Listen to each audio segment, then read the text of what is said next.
我真係好希望喺我去埃及之前，有人早啲同我講咯。今次係有人水土不服，吊鹽水吊咗8000蚊，成日都係一個$1嘅地方，點解會係咁樣呢？到底點解我最後係冇騎駱駝呢？訂閱 subscribe 我 YouTube channel 啊！請記得去用行動支持我哋創作者 ，like 同 share 呢條片，撳埋隔離個鐘，做齊晒未？做齊晒，咁我哋開始啦！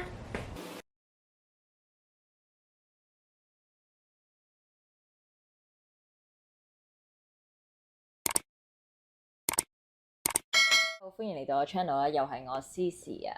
今日咧，大家睇到標題咧都知道就係最近我就係去咗埃及啦。咁其實本身呢個 trip 咧，大家都知道我係一個黎生啦。好中意做緊我而家嘅工作啦，係啦，咁亦都多咗個身份，大家都睇到我 update 嘅話咧，就係一位瑜伽導師及產前產後治療師，兼亦都會提供埋一個孕婦瑜伽啦同埋產後修復運動嘅治療師。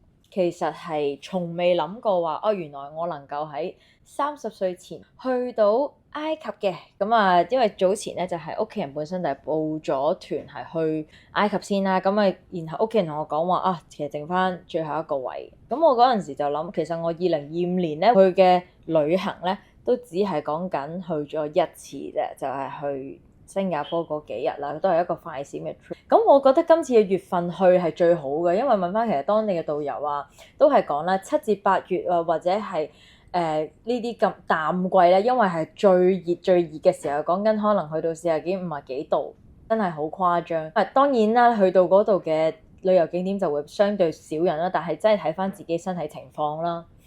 咁而我哋今次去係11月咧，個天氣係真係幾唔錯嘅，即係當然有少少溫差。着衫上邊咧，大家都係可能着翻件外套仔啊，係啦。咁咪去到想影相嘅時候，咁可以除低啊，着下啲裙啊，咁其實都冇問題。睇相同片咧，我諗真係嗰個震撼感咧，係唔及你真係喺嗰度去睇咁樣嘅。喺我哋去之前咧，咁我就做咗呢啲 research，我睇到呢啲相咁樣，我諗住喺嗰度打下卡咁樣啦。咁但係咪真係你咁理想中能夠做到呢一啲咧？而影出嚟嘅效果係點咧？因為實在每一個旅遊景點或者嗰啲地方其實都真係幾多人嘅，咁所以你要影相個位置係要捕捉得快啦，係啦。跟住其實落到去每一次嗰啲譬如墓地嘅地方咧，其實都係好熱啊、好焗啊，跟住你要喺短時間內去打到卡咁樣啦。咁先講第一個問題先啊，就係點解去到埃及我都最後唔會騎駱駝呢件事咧？係因為喺我出 trip 之前咧，咁我就喺上網嘅時候咧，發現到一條片啦。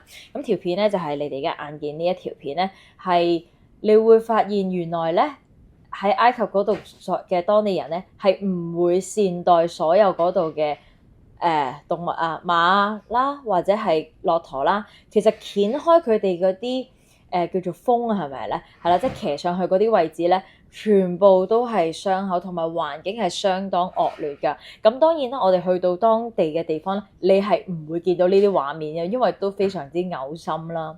咁啊，地下當然都好多噗噗嘅地方啦。咁大家都係啦，建議咧去呢啲地方咧唔好着拖鞋啦，亦都係着波鞋啦，着得舒適啲就會係最穩陣嘅。嚟俾啲相咧，我最後係有見到駱駝咁，但係咧我只係選擇掂住佢哋條帶啦，或者企佢哋隔離就可以。你騎駱駝呢一件事，我都相信好多人都有講過，就係佢哋係會作到個價錢係好高啦，甚至係可能一開始同你講係$10咁樣啦，咁但係之後咧到你未落嚟嗰個駱駝之後，佢就會可能再同你講個更高嘅價錢。咁咧方法咧其實都係有兩個，一咧就係可能你拍住片同佢講，你一開始係咁樣講嘅喎；二咧就係好似我哋今次咁樣咧，join旅行團係最好啦。咁當然我係唔會落廣告係講邊間啦。OK， 有興趣可以自己私下問我啦。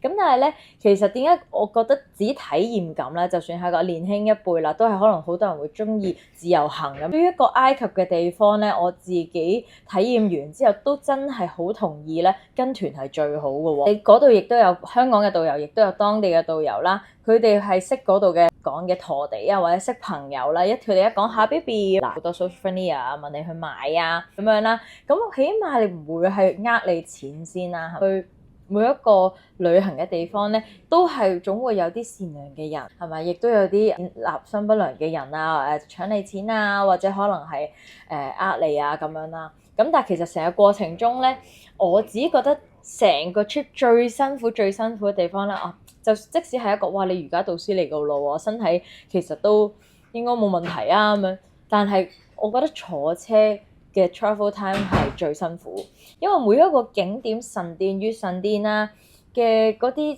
時間咧，因為有遠啲有近啲，咁其實真係搭得好長咯，咁就坐得係真係幾辛苦嘅。講緊呢個博物館係耗資咗10億美金㗎，用咗20年時間，終於俾我可以開上親眼睇到啦！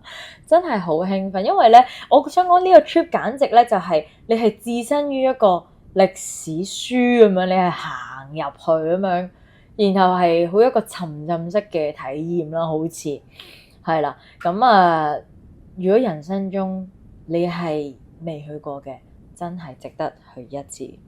水土不服嘅就真係我見到身邊嘅團友啦，咁同埋多得咧，其實之前我啱啱講嘅吊完水叫做8000蚊嘅，咁係我學生啦，咁佢自己咧就係食咗生冷嘢沙律咁樣啦，咁所以即就係話係我睇自己身體情況啊，同埋咧了解自己嘅腸胃啦，咁去食，咁但係。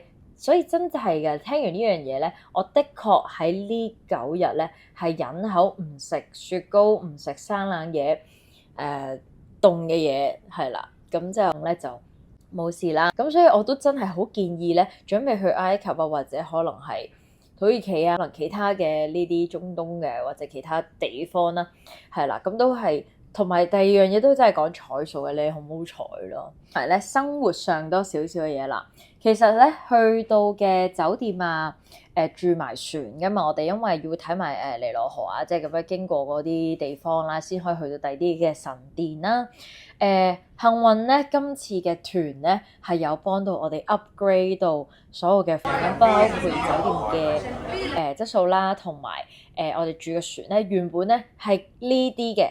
然後而家咧就係住呢間啦，咁入到去嘅房間大家都睇到啦，個格局都係算唔錯噶，係啦，咁但係沖涼問題咧，其實都係有為咗呢件事情咧擔心咧，去買咗個花灑嗰啲過濾器啦，咁睇大家你會唔會真係知？聽聞咧有啲地方真係好 worse 㗎，係會一打開咧，其實啲水咧真係可能係。好污糟啊，啡色啊，或者甚至一格一格咧，就其實已經係睇到晒啲污糟嘢出嚟。咁幸運我哋一打開啲我哋就唔係太見到呢個情況嘅。但係一講到話洗面啊，或者要啷口啊，我哋都係信自己，就係買翻一啲樽裝水，差唔多每一次嘅特別係涉及塊面嗰啲啦，咁我都係會用樽裝水去洗面啦、刷牙啦。因為其實我都做咗8年，話晒都差唔多接近9年嘅，咁已經過咗話我好中意去追打卡啊、追色紙嘅嗰個階段啦。咁但係喂，難得去到埃及，來都來了啦，係咪先？咁我就係想喺埃及前邊去做一個倒立嘅動作啦，係啦，或者打下卡咁樣。咁我就係成功咗㗎啦，咁條片咧就係喺我 IG 啦，咁樣啦。嗰條片咧，其實大家都會睇到。其實我係嗰個 background 我冇拍得好清楚，我係擒咗一個好高嘅石上邊，係啦。咁然後咧，我就做一個倒立動作。其實我心裏邊係好驚嘅，大家係睇唔出個表情㗎。然後睇到大家請睇到最後啦條片。我係慢慢吸引到一隻狗行埋嚟，可能你可以話我誇張咗少少啦，因為我為咗咧唔想去嗰度嘅太多嘅廁所啦，因為甚至你會一個廁所可能比一個廁所係更差嘅，即係嗰啲環境，咁所以我都盡量唔想喺嗰度換衫咧。係啦，但係點樣可以一套衫但係你唔使拎咁多嘢咧？其實就係你睇你點樣攝件衫入去啊，然後就咁樣換翻出嚟咁樣咯。大概咧個 trip。即係去到最後啦，咁臨走嘅時候，大家都可能會諗買手信啦。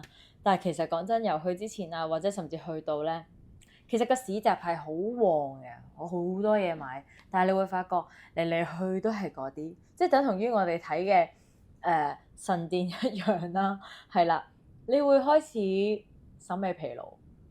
咦，又係柱啊，又係金字塔啊！即係但係你諗下喎，你得嗰幾日就係喺呢度，係呢啲文物㗎嘛，係咪先？咁所以重複睇，但係你認真睇，其實係每個都係有唔同嘅地方，就要適應一下。難得嚟到真係可以認真去感受下，去見識下咁樣咯。咁但係你話其實啱唔啱自己睇咧，或者鍾唔鍾意咧？咁我都當然都可以去下香港嗰個博物館去睇下先。不過咧，我都笑住同我啲朋友講話，其實冇乜事咧，都唔好約我去香港個博物館住啦。咁但係因為我睇翻佢個活動長城，去到2026年噶嘛，咁我出年咧唔排除我都會想再去睇呢一樣嘢，去回顧又好，再感受一下，因為睇嘅文物係相對唔同嘅，即係同我去埃及睇嘅嘢。去到臨尾咧，咁大家相信都會想買啲手信啊咁樣，但係其實雖則嗰度係真係好多市集啊，係啦，夜市亦都非常之旺啦。佢哋真係好多 energy 喎，真係啦，啲 energy 去到晚晚聲。聽佢哋啲導遊講，佢哋係唔會捨得瞓覺，係覺得好似嘥咗咁樣嘅。咁基本上咧，但係你會發覺由頭到尾咧行下，咁似咧同第一間，然後再行咗幾間，又好似差唔多，又係開始會審美疲勞，係啦。咁然後佢哋講嘅啲説話都係$1$1咁樣啦，都係氹你咪平啲咁樣。我哋屋企就買咗一個咁樣嘅做裝飾啦，係啦，比較 close up 俾大家睇，係啦。咁每一面都有唔同嘅特別啦。咁我哋揀咗個中 size 啦。咁我而家麗珊咧回歸㗎啦，咁大家咧歡迎嚟報復式上我多啲堂啦，知唔知道？今日嘅分享去到咁多先啦，中意呢條片嘅記得 like 同埋 subscribe 我 YouTube channel，我會努力出多啲片㗎，因為要兼顧唔同嘅身份啦而家，咁繼續支持我，係啦。我而家雖然個人數係咁樣，但係我人數係未夠㗎，係 view 數都要繼續多啲嘅。第三樣嘢啦，就係記得 share 呢條片俾身邊有興趣想去埃及同埋咧心喐喐已經係俾咗錢 plan 緊去嘅時候咧，有啲咩要注意嘅地方咧？呢條片亦都希望幫到大家啦。咁大家想知道我係join咗邊個團啊，或者其他資料咧，你哋歡迎可以私信我嘅。咁我哋下條片見啦，拜。